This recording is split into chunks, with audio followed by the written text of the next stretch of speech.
Assalamualaikum warahmatullahi wabarakatuh. Selamat siang, salam sejahtera bagi kita semua. Perkenalkan, saya Lisa Astria Milasari sebagai dosen pengampu mata kuliah perancangan kota dengan bobot 3 SKS. Untuk rumpun mata kuliah perancangan kota ini masuk dalam mata kuliah perilaku berkarya. Untuk ketentuan dan tata tertib dari perkuliahan ini,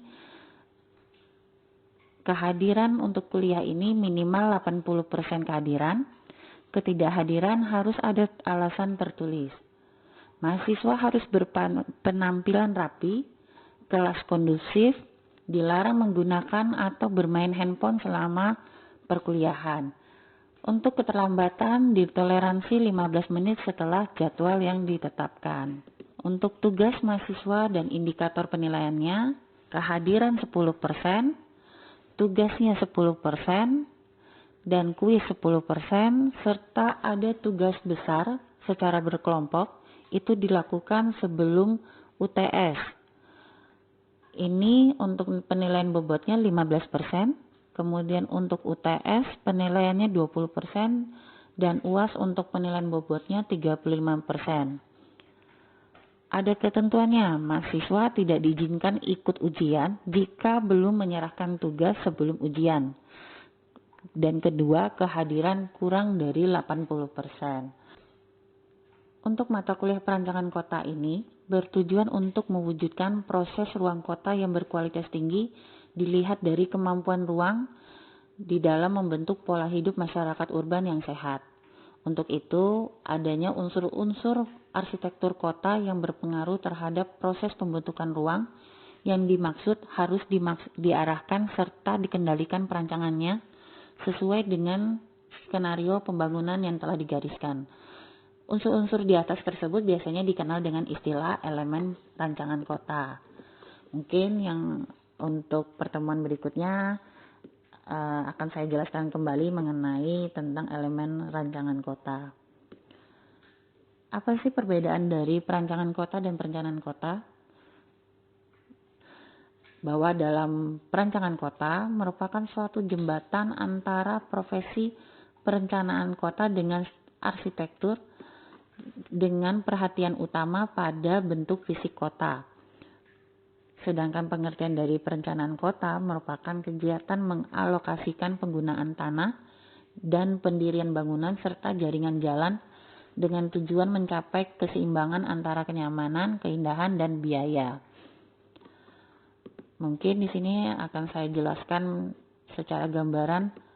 Ini salah satu contoh bentuk hasil rancangan kota. Dia berada di lokasi Bandung Cup City Walk. Di sini penggabungan antara berbagai profesi, bukan seperti lagi mungkin ya, tapi memang penggabungan profesi antara perencanaan, arsitektur, sipil, serta lingkungan. Kenapa harus ada lingkungan? Karena berkaitan dengan AMDAL suatu bangunan. Apa pengertian kota? Mungkin di sini teman-teman masih belum familiar apa sih pengertian kota. Kalau secara administrasi, pengertian kota itu suatu wilayah kewenangan yang dibatasi oleh suatu batas administrasi, yaitu suatu garis yang semu. Kalau pengertian kota secara fungsional merupakan suatu pemusatan sebagai kegiatan fungsional yang pada dasarnya ditekankan pada fungsi jasa, koleksi, distribusi, dan produksi non-pertanian. Adapun juga pengertian kota secara sosial ekonomi berupa konsentrasi penduduk yang kegiatan usahanya didominasi oleh sektor non-pertanian. Untuk sosial budaya, pengertian kota berupa pusat perubahan budaya yang dapat mempengaruhi pola nilai budaya yang ada. Secara fisik seperti apa? Yaitu berupa suatu lingkungan yang terbangun yang didominasi oleh struktur fisik binaan. Jelaskan mengenai tentang struktur kota. Struktur kota merupakan konsep spasial yang merupakan kerangka dan menjadi determinan dari pola atau pattern perkotaan, peran dan fungsi urban struktur merupakan bagian dari aktivitas-aktivitas kota. Arus pergerakan aktivitas kota yang ditimbulkan dari struktur kota akan membentuk adanya pola-pola atau pattern kota. Jadi, struktur ruang adalah susunan-susunan pusat permukiman, sistem jaringan, serta sistem prasarana maupun sarana. Semua hal itu berfungsi sebagai pendukung kegiatan sosial ekonomi yang secara hierarki berhubungan dengan fungsional. Adapun dari bentuk struktur ruang kota ditinjau dari pusat pelayanan, jadi terbagi menjadi 3, monocentric city, polycentric city, dan kota metropolitan. Monocentric city itu apa sih? Oke, monocentric itu adalah kota yang belum berkembang pesat, jumlah penduduknya belum banyak, dan hanya mempunyai satu pusat pelayanan yang sekaligus berfungsi sebagai CBD atau Central Business District. Kalau polycentric city merupakan kota yang bertambah besar, membutuhkan lebih dari satu pusat pelayanan yang jumlahnya bergantung pada jumlah penduduk kota. Fungsinya, pelayanan CBD-nya diambil alih oleh pusat pelayanan baru yang dinamakan subpusat kota. CBD secara berubah dari pusat pelayanan retail menjadi kompleks kegiatan perkantoran komersial yang daya jangkauannya pelayanannya dapat mencakup bukan wilayah kota saja, tetapi wilayah sekeliling kota yang juga disebut wilayah yang memiliki pengaruh kota. Jadi CBD dan beberapa sub pusat kota atau pusat bagian wilayah kota akan membentuk kota menjadi polisentrik atau cenderung seperti multiple nuclear city. Mungkin kalau untuk multiple nuclear city, CBD yang merupakan sebagai pusat kota lama yang telah menjadi kompleks perkantoran, di mana kawasannya sekelilingnya ada bagian kota yang dilayani oleh CBD, itu ruang kota yang berdasarkan pusat pelayanan. Ini monocenter yang terdiri dari satu pusat dan beberapa subpusat yang tidak saling terhubung antara subpusat yang satu dengan subpusat yang lain. Kemudian ada multinodal. Ini terdiri dari satu pusat dan beberapa subpusat dan subpusat yang saling terhubung satu sama lain. Subpusat selain terhubung langsung dengan subpusat juga terhubung dengan langsung dengan pusat. Jadi banyak bentuk kotanya nanti akan saling keterkaitannya. Mungkin setelah ini akan saya berikan ilustrasinya seperti apa. Multicenter terdiri dari beberapa pusat dan subpusat yang saling terhubung satu sama lain. Non-center pada model ini tidak terdapat node sebagai pusat maupun subpusat. Semua node memiliki hierarki yang sama dan saling terhubung antara yang satu dengan yang lainnya. Mungkin seperti ini contohnya, monocenter, kemudian ada multinodal, kemudian ada multicenter yang saling berhubungan antara pusat dengan subpusat, kemudian ada non-center, ini pusat dengan pusat. Mungkin ini contohnya, salah satunya di Paris, kemudian ada di kota Manhattan.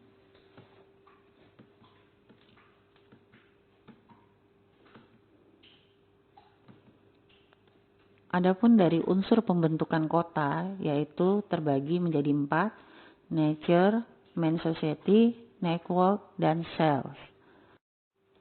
Oke, berikutnya mungkin kira-kira ada pertanyaan sampai di sini?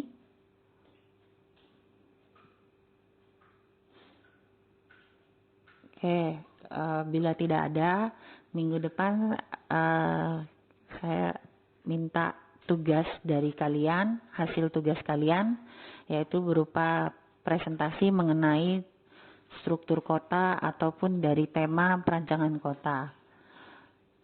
Buat dalam bentuk PowerPoint dengan kemasan yang unik dan bisa dibaca dengan jelas.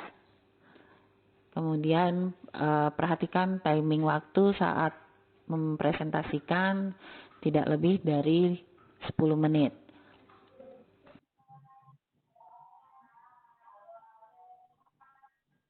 Mungkin udah kelihatan ya?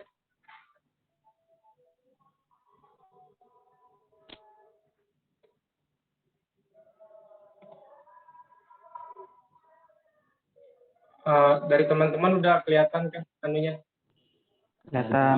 Kelihatan. materinya. Kelihatan. Oke, saya mulai aja ya. Assalamualaikum warahmatullahi wabarakatuh. Waalaikumsalam. Selamat sore. Pertama-tama marilah kita memanjatkan puji dan syukur kita kepada Tuhan Yang Maha Esa, karena berkat rahmat dan karunia-Nya di tengah pandemi ini kita semua masih dalam keadaan sehat walafiat di tempat kita masing-masing ya.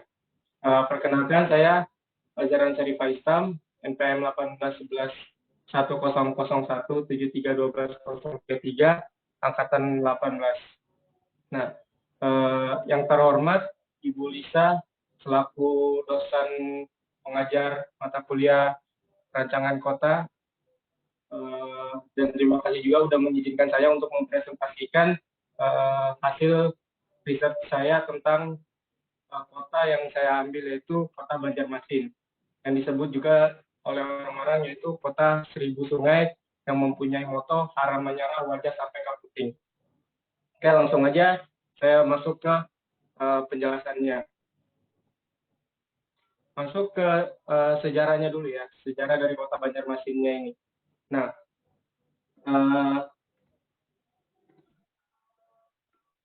menurut Wikipedia, Banjarmasin itu tuh nama kampung yang terletak di bagian utara muara Sungai Kuin. Nah, Sungai Kuin itu ini yang ada di fotonya nih, itu foto keadaan sekarang. Nah, kenapa dikatakan Banjarmasin? Nah, kata Banjarnya sendiri itu diambil dari bahasa Melayu yang artinya berderet-deret. Karena pada saat itu di Sungai Kuin ini itu tuh pemukimannya itu berjajar-jajar gitu di pinggir-pinggir sungai. Nah, orang-orang Melayu menyebutnya itu yaitu Banjar. Nah, makanya sering disebut kata Banjar. Nah, sedangkan Masih ini itu tuh diambil dari nama dari kepala suku yang ada di saat itu, yang ada di desa ini, yaitu Patimasi. Nah, itu diambil dan digabungin dijadikan Banjarmasih. Nah, pada tahun 1520-an Banjarmasih itu menjadi sebuah kerajaan. Nah, raja pertama mereka itu yang tadi saya sebutkan, raja pertama mereka itu yaitu Raden Samudera. Nah, kenapa Raden Samudera? Kenapa tidak Patimasi? Nah, Patimasi itu saat itu hanya sebagai kepala suku dan dia menobatkan Raden Samudera sebagai raja karena Raden Samudera itu punya gelar Pangeran Samudera. Nah, sehingga Raden Samudera itu menjadi raja dan dinobatkan oleh Patimasi dan para penduduk saat itu juga. Dan itu tepat pada tanggal 24 September 1526. Nah, pada tanggal 24 September itu Raja Samudera itu merubah nama menjadi Sultan Suryansa. Nah, itu lebih dikenal sih pada orang Banjar saat ini. Karena kenapa dia mau ganti nama? Karena saat itu dia masuk Islam berkat aliansi militer dari Kesultanan Demak itu. Nah, pada tahun 1905 itu tuh singkat aja ya. Pada tahun 1905 itu sebagai tahun yang runtuhnya Kerajaan Banjar oleh kolonialisasi Belanda dengan raja terakhirnya, yaitu Sultan Muhammad Seman yang meninggal saat melakukan pertempuran dengan Belanda di Puruk Cahu. Yang saya baca-baca juga di web yang ketika saya research, banyak juga kayak konflik dalam kota, dalam kerajaan, kayak persaingan antar anak itu juga menjadikan salah satu alasan kenapa kerajaan Banjar ini dapat runtuh gitu, dan masuk juga campur tangan dari kolonialisasi Belanda dan menambah runtuhnya kerajaan Banjar itu. Nah, berdasarkan web dari Beren Litbangda, nah ketika Belanda datang ke Indonesia, Belanda itu sering menyebut Banjarmasin itu dengan sebutan Banjarmes. Nah itu maksudnya itu logat dari orang orang Belanda itu, karena saat itu orang Belanda sudah sering masuk ke kota Banjarmasin. Nah setelah tahun 1664 sebutan itu berubah menjadi Banjarmasin. Nah pada pertengahan abad 19 sejak zaman Jepang, karena saat itu Jepang udah mulai masuk juga ya ke Banjarmasin, penyebutan itu mulai berubah menjadi Banjarmasin. Nah, dengan ejaan-ejaan Indonesia juga akhirnya berubah menjadi Banjarmasin. Nah, dari sumber Tribun News pada tanggal 16 Februari tahun 1942, Jepang menduduki Banjarmasin. Nah, kemudian dibentuklah pemerintahan penduduk bagi Borneo dan kawasan timur di bawah Angkatan Laut Jepang. Nah, disingkat lagi pada tanggal 17 September setelah kemerdekaan Indonesia, Jepang menyerah kepada Sekutu yang memasuki Banjarmasin. Nah, tahun 1946 Banjarmasin menjadi ibu kota daerah Banjar Satuan Resmi sebagai dan bergabung menjadi daerah dari Republik Indonesia Serikat. Nah, untuk identitas kota Banjarmasin sendiri, yaitu Banjarmasin berada di negara Indonesia dengan Provinsi Kalimantan Selatan. Tanggal peresmiannya itu tanggal 24 September 1526. Nah, untuk pemerintahnya sendiri, Banjarmasin dipimpin oleh Wali Kota Ibnu Sina dan dibantu oleh wakil wali kotanya yaitu Pak Hermansyah. Untuk luas kotanya sendiri itu ada 98.460 km persegi. Dengan populasi pada tahun 2018 itu totalnya ada 700.870 jiwa. Dan untuk demografinya, untuk agama yang ada di Banjarmasin itu, untuk Islam itu ada 94,97%, untuk Kristennya, untuk Protestan 2,45%, untuk Katoliknya itu 1,46%, untuk Buddha itu 0,72%, untuk Hindu itu 0,36%, dan untuk Konghucu itu 0,2%. Nah, untuk bahasa yang sering digunakan di Banjarmasin sendiri itu ada dua, yaitu bahasa Banjar dan bahasa Indonesia. Dan untuk zona waktunya itu waktu Indonesia bagian tengah, dan jumlah kecamatan yang ada di kota Banjarmasin itu ada 5, sedangkan jumlah kelurahan itu ada 52, dan mempunyai satu pelabuhan, yaitu Pelabuhan Trisakti. Dan flora resminya itu yaitu Kasturi, dan fauna resminya yaitu Bekantan.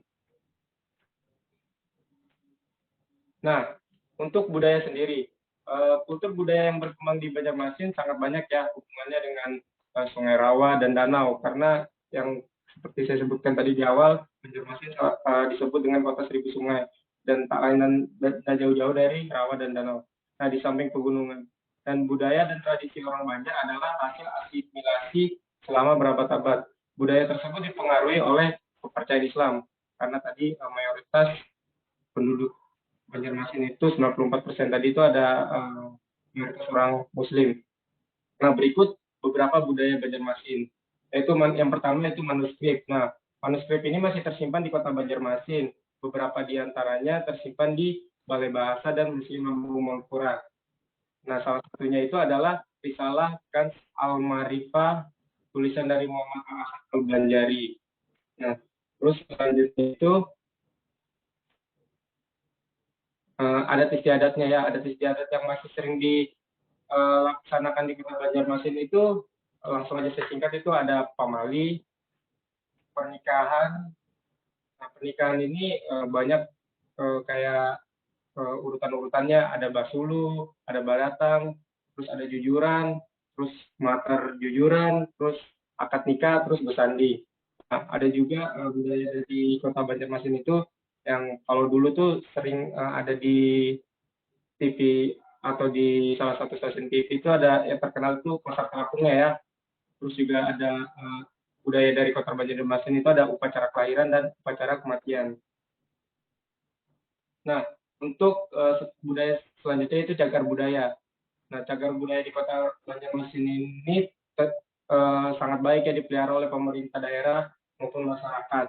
Nah, diantaranya yaitu Masjid Sultan Suryansa, Ini yang terdaftar yang saya masukin ini ada makam pahlawan nasional Pangeran Antasari, ada komplek makam Sultan Suryansa, tempat ibadah Tridharma Aksara Harja, Pak Ankiong, makam Habib Basri, tempat ibadah Tridharma Suci Nurani, terus ada gereja Katedral, terus makam Runggo Surya Kusma dan lain sebagainya. Nah ini ada foto-fotonya ya, ada Masjid Sultan Suryansa yang pertama itu yang ini, terus ada gereja Katedral, nah terus ada makam pahlawan Pangeran Antasari, terus ada makam Habib Basiri, terus ada tempat ibadah Tridharma Suci Nurani dan sebagainya. Nah, permasalahan kota Banjarmasin ya. Permasalahan kota Banjarmasin yang terlihat yaitu yang pertama ya banjir kemarin ya, yang sempat viral atau sempat menjadi trending topik juga untuk Indonesia, dan banjir sendiri itu bertahan sampai 16 hari. Dan penyebab dari banjir yang terjadi pada kota Banjarmasin dilansir dari BBC News yaitu dipicu oleh berkurangnya area hutan primer dan sekunder dan penurunan hutan di kota Banjarmasin mencapai 62,8%. Nah, setahun sebelumnya itu Ketua Komisi 3 DPRD Kota Banjarmasin, M. Isnaini, sudah memprediksi akan hal ini. Dilansir dari Kalsel Antara News, dia mengungkapkan bahwa tata ruang daerah ini perlu diatur secara khusus, sehingga kesemrautan wilayah tidak terus meluas dan wilayah jalur hijau benar-benar dilestarikan. Nah, dia juga mengungkapkan nih bahwa Banjarmasin sebagai kota tua harus serius menangani tata ruang seperti kota Bogor yang memiliki tata ruang yang bagus ya, dan memiliki instansi khusus, tidak seperti sekarang berada di bawah Dinas Pekerjaan Umum, sehingga banyak masalah ketata ruangan tidak tertangani dengan baik hingga menyisakan masalah. Itu belum lagi yang menutup sebagian alur sungai yang berada di wilayah resapan yang mestinya jalur hijau menurut Pak Isa ini. Sebab jika tidak diperhatikan serius soal tata ruang ini, tidak mustahil kesemrautan akan bertambah, wilayah resapan merupakan jalur hijau akan habis, dan bencana banjir besar akan terjadi, dan itu betul-betul terjadi. Ini beritanya ada 1 tahun yang lalu. Nah, permasalahan kota lainnya yaitu sampah ya. Nah, dilansir dari kompas.com, sampah di kota Banjarmasin itu perharinya mencapai 550 sampai 600 ton. Nah, dari angka tersebut, lebih dari 10%-nya itu merupakan sampah plastik. Nah, seperti bisa dilihat ya di gambarnya ini. Ini kalau misalnya teman-teman pernah ke Banjarmasin, ini daerah Jalan Veteran, dan itu sering dilalui banyak orang karena itu tuh jalan tikus gitu lah, jalan cepatnya gitu. Nah, pembuangan sampai tidak pada tempatnya juga menjadi permasalahan pada kota ini, karena sampah-sampah bisa saja menyumbat air anak sungai, dan bahkan sampah juga menyumbat akses pengguna jalan seperti gambar di atas ya, dan merupakan sampah yang ada di Jalan Veteran Banjarmasin. Ini nih saking parahnya itu tuh menutup setengah jalan veteran itu, karena sampah itu diseret begitu aja gitu. Nah, beberapa solusi ya yang dapat dilakukan dari permasalahan banjir itu dilansir dari BBC News, harus adanya evaluasi izin terhadap perkebunan sawit dan tambang. Nah, tercatat 50% dari lahan Kalimantan Selatan telah beralih fungsi menjadi tambang batu bara dan perkebunan sawit.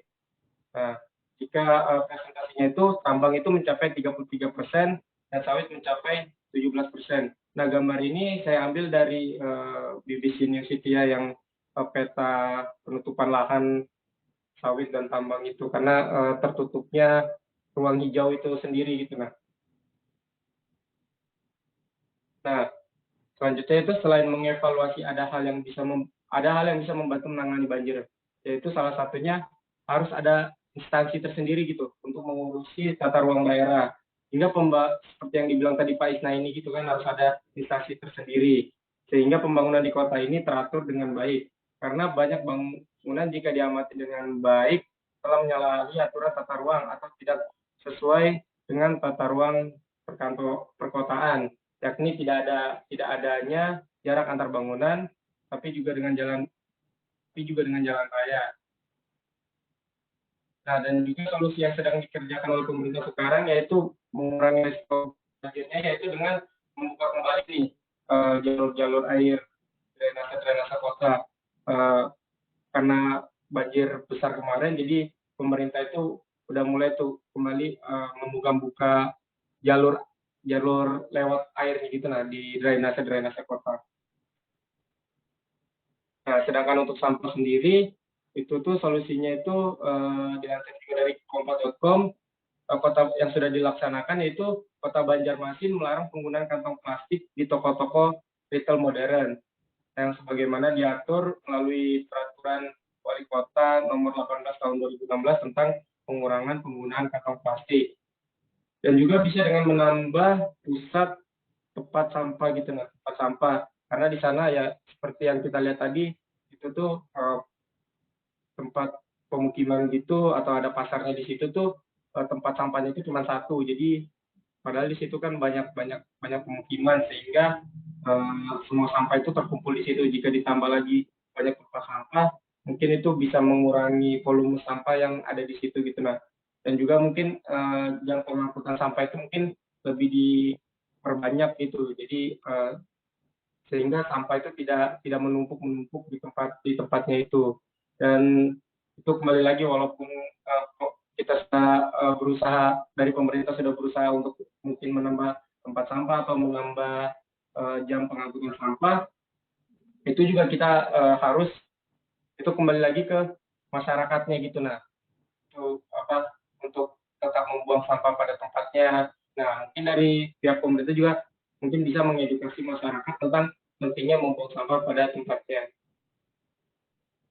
Ya, mungkin itu aja mungkin presentasi dari saya tentang Kota Banjarmasin. Salah hilaf saya minta maaf. Itu aja dari saya. Wabillahi taufiq walhidayah. Wassalamualaikum warahmatullahi wabarakatuh. Waalaikumsalam. Waalaikumsalam.